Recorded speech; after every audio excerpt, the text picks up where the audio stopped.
Shalom, salam berkat dari kami untuk pendengar sekalian. Saat ini pendengar akan diberkati dengan program Hari Ini Harinya Tuhan bagian yang ke-8. Sebuah program rohani tentang doktrin Alkitab yang menolong kita untuk semakin tertanam dalam kebenaran firman dan bertumbuh dalam kemuliaan. Bersama hambanya, Pendeta Gilbert Lumoenong, STH. Banyak orang merasa doktrin Alkitab sebagai sesuatu yang membingungkan. Tetapi tahukah saudara bahwa doktrin Alkitab intinya adalah memahami Alkitab dengan benar, dengan pemahaman yang sistematis, sehingga kita terus dapat tertanam di dalam kebenaran firman, sehingga kita terus bertumbuh di dalam kemuliaan Allah. Buka hati saudara sekalian untuk menerima berkat-berkat firman-Nya hari ini. Seringkali bagi banyak orang rencana Allah seperti sesuatu yang misterius.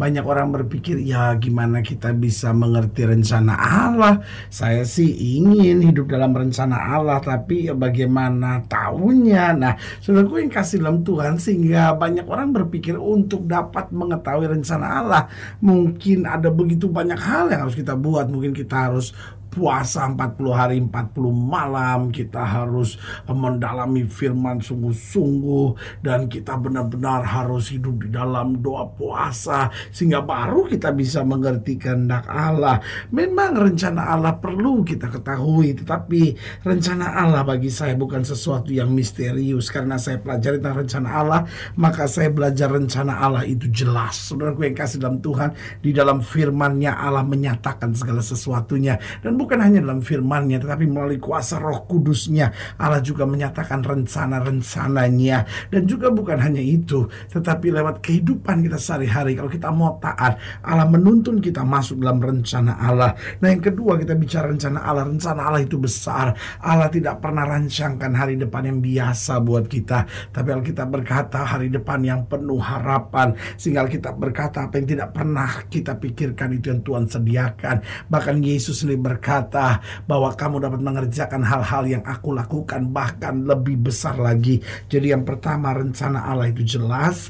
Yang kedua, rencana Allah itu besar. Dan yang ketiga, rencana Allah itu perlu perjuangan. Artinya Allah yang merencanakan sesuatu, bukan Allah yang memanjakan kita, tetapi Allah yang merancangkan sesuatu adalah Allah yang menguatkan kita untuk berperang. Sehingga dalam rencana Allah ada perjuangan, ada peperangan, ada tantangan, ada masa-masa yang sukar. Tapi orang yang bertahan sampai kesudahannya, itulah yang akan beroleh selamatnya. Haleluya. Selamat datang dalam program kita hari ini, Harinya Tuhan. Sebuah program rohani yang kembali mengingatkan kepada kita betapa pentingnya kita menjadikan firman Tuhan sebagai dasar keseharian hidup kita. Karena selama kita menjadikan firman Tuhan sebagai dasar keseharian hidup kita, langkah ke depan kita penuh dengan kepastian, kemenangan, berkat, mujizat, dan perkara-perkara besar. Haleluya. Dan kita sedang membahas tentang rencana Allah. Karena memang setiap kita sebagai orang percaya harus hidup dalam rencana Allah. Dan setiap kita, waktu kita berjalan dalam rencana Allah, di situ kita melihat kemuliaan Tuhan yang luar biasa. Haleluya. Nah, saudara yang kasih dalam Tuhan, dalam program kita, dalam pembahasan tentang rencana Allah, kita mau sama-sama belajar dari Yesaya pasal 60. Yesaya pasal 60 ayat yang ke-14 sampai ayat yang ke-22. Yesaya 60 ayat yang ke-14 sampai ayat yang ke-22. Demikian firman Tuhan. Anak-anak orang-orang yang menindas engkau akan datang kepadamu dan tunduk, dan semua orang yang menista engkau akan sujud menyembah telapak kakimu. Mereka akan menyebutkan engkau kota Tuhan, Sion, milik yang Maha Kudus Allah Israel. Lihat, saudara yang kasih dalam Tuhan, rencana Tuhan begitu luar biasa. Bahkan anak-anak orang-orang yang menindas engkau akan datang kepadamu dan tunduk, dan semua orang yang menista engkau akan sujud menyembah telapak kakimu. Ayat yang ke-15, sebagai ganti keadaanmu dahulu ketika engkau ditinggalkan, dibenci, dan tidak disinggahi seorang pun, sekarang aku akan membuat engkau menjadi kebanggaan abadi, menjadi kegirangan turun-temurun. Engkau akan mengisap susu bangsa-bangsa dan akan meminum susu kerajaan-kerajaan. Maka engkau akan mengetahui bahwa akulah Tuhan juru selamatmu dan penebusmu yang maha kuasa Allah Yakub. Sebagai ganti tembaga aku akan membawa emas, dan sebagai ganti besi aku akan membawa perak. Sebagai ganti kayu tembaga dan sebagai ganti batu besi aku akan memberikan damai sejahtera dan keadilan yang akan melindungi dan mengatur hidupmu. tidak akan ada lagi kabar tentang perbuatan kekerasan di negerimu, tentang kebinasaan atau keruntuhan di daerahmu. Engkau akan menyebutkan tembokmu selamat dan pintu-pintu gerbangmu pujian. Bagimu matahari tidak lagi menjadi penerang pada siang hari, dan cahaya bulan tidak lagi memberi terang pada malam hari. Tetapi Tuhan akan menjadi penerang abadi bagimu, dan Allahmu akan menjadi keagunganmu. Bagimu akan ada matahari yang tidak pernah terbenam, dan bulan yang tidak pernah surut, sebab Tuhan akan menjadi penerang abadi bagimu. Saya ulangi sekali lagi, sebab Tuhan akan menjadi penerang abadi bagimu, dan hari-hari perkabunganmu akan berakhir. Pendudukmu semuanya orang-orang benar. Mereka memiliki negeri untuk selama-lamanya. Mereka sebagai cangkokan yang kutanam sendiri untuk memperlihatkan keagunganku. Yang paling kecil akan menjadi kaum yang besar, dan yang paling lemah akan menjadi bangsa yang kuat. Aku Tuhan akan melaksanakannya dengan segera pada waktunya. Saya ulangi sekali lagi, inilah rencana Tuhan itu. Yang paling kecil akan menjadi kaum yang besar, dan yang paling lemah akan menjadi bangsa yang kuat. Aku Tuhan akan melaksanakannya dengan segera pada waktunya. Saudaraku yang kekasih dalam Tuhan, kalau kita baca ayat bacaan ini jelas buat kita bahwa rancangan Allah bagi setiap orang percaya adalah rancangan yang dahsyat. Yang pertama, Alkitab ajarkan agar kita menerima hidup kekal. Saudaraku yang kasih dalam Tuhan, bisa saja kita menghadapi tantangan, bisa saja kita menghadapi masalah, bisa saja kita menghadapi masa-masa yang sukar, tetapi rencana Allah bagi setiap orang jelas, yaitu agar kita menerima hidup kekal. Saudaraku yang kasih dalam Tuhan, Alkitab dengan tegas berkata, bukan kematian orang fasik yang dikehendakinya, tetapi pertobatannya.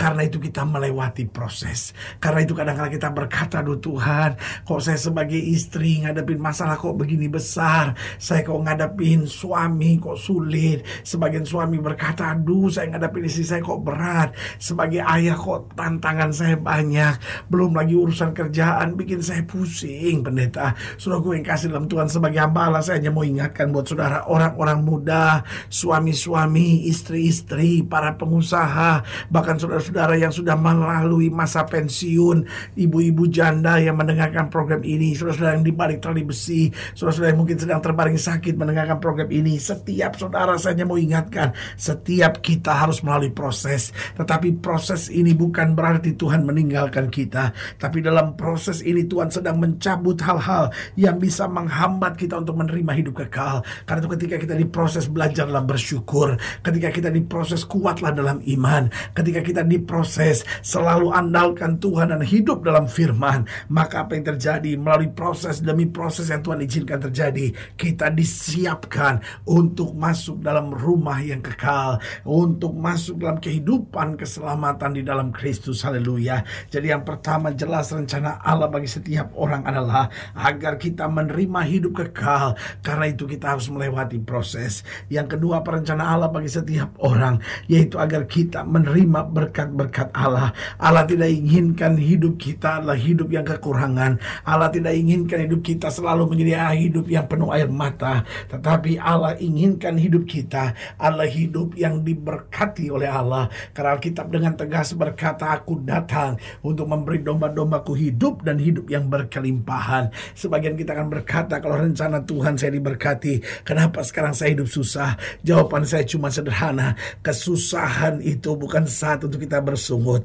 Kesusahan yang terjadi bukan saatnya kita untuk menyalahkan Tuhan dan menyalahkan orang. Tetapi kesusahan yang terjadi adalah saat untuk kita mengkoreksi hidup. Apa yang menyebabkan saya susah? Mungkin saya malas, mungkin saya jauh dari Tuhan, mungkin saya sombong, mungkin karakter saya jelek, atau mungkin saya terlampau cepat menyerah dalam hidup ini. Tetapi ketika saya menyadari Allah rancangkan hidup saya yang penuh berkat, berarti saya harus perbaiki hidup, saya harus bangkit, saya harus maju tetap. Dan saya tahu Allah tidak pernah mempermalukan saya.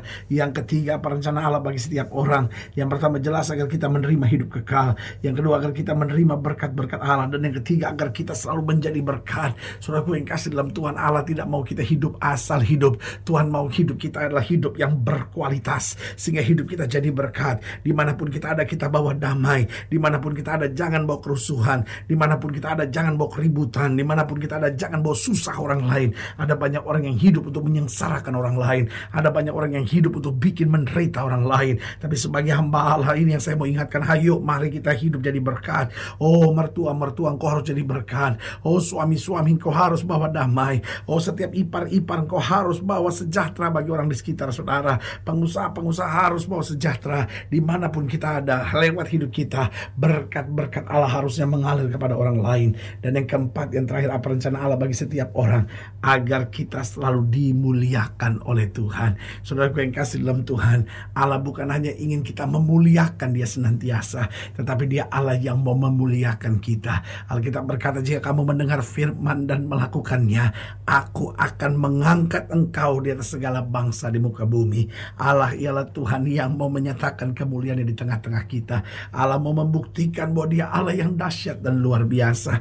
Lihat apa yang terjadi dengan Gideon. Alkitab berkata Gideon diangkat oleh Tuhan sehingga meskipun pasukannya sedikit, dia dapat mengalahkan musuh. Lihat apa yang terjadi dengan Daniel. Daniel diangkat, dimuliakan Tuhan, sehingga walaupun dia dibuang ke gua singa, tetapi dia menyatakan kuasa Tuhan. Lihat dengan Esther, bagaimana dia tidak dipandang oleh orang, tetapi ketika Tuhan mengangkat dan memuliakannya, dia dijadikannya permaisuri. Saudaraku yang kekasih dalam Tuhan, sebagai hamba Allah, kembali saya mau ingatkan, ayo jangan cuma lihat masalah dalam hidup ini. Ayo jangan cuma bersungut karena persoalan, tapi ingat rencana Tuhan, bahwa Tuhan mau kita menerima hidup kekal, bahwa Tuhan mau kita hidup dalam berkat-berkat Allah.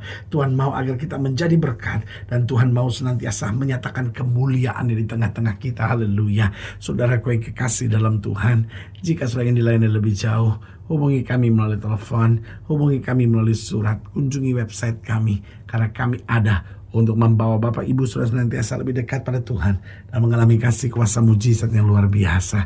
Secara khusus melalui program ini juga saya mau berdoa buat setiap saudara yang sakit, setiap saudara yang berbeban berat, karena saya percaya bahwa bagi Allah tidak ada perkara yang mustahil. Dan saudara ingin didoakan secara khusus, boleh taruh tangan kanan saudara di dada dan kita akan berdoa. Mari kita berdoa. Bapa, dalam nama Yesus, hamba doa buat yang sakit, hamba doa buat yang berbeban berat, hamba doa untuk setiap mereka sedang menghadapi masa-masa yang sukar, karena hamba percaya bahwa bagi Allah tidak ada perkara yang mustahil. Bapa, hamba berdoa di dalam nama Yesus, Tuhan jamah, yang sakit Tuhan sembuhkan, yang lemah Tuhan kuatkan, yang jatuh Tuhan angkat. Mujizat demi mujizat boleh terjadi, sehingga hidup mereka senantiasa mengalami kemuliaan Tuhan. Bahkan mereka yang taruh tangan kanannya di dada, hamba doa di dalam nama Yesus, mereka yang mungkin sedang bingung dalam hidupnya, mereka yang mungkin sedang menghadapi masa yang berat dan penuh tekanan, sehingga mulai hari ini kami hidup dalam rencana Allah, dan kami melihat bagaimana berkat-berkat Allah mengalir, bagaimana hidup kami jadi berkat, kami menerima hidup kekal, dan hidup kami senantiasa dimuliakan oleh Tuhan. Di dalam nama Yesus kami berdoa, haleluya, amin. Saudaraku yang kekasih dalam Tuhan, kita sudah berdoa. Ingat, tidak pernah Allah lalai menepati janjinya. Inilah saatnya buat kita untuk bangkit, bersemangat, bersukacita dalam menghadapi segala perkara.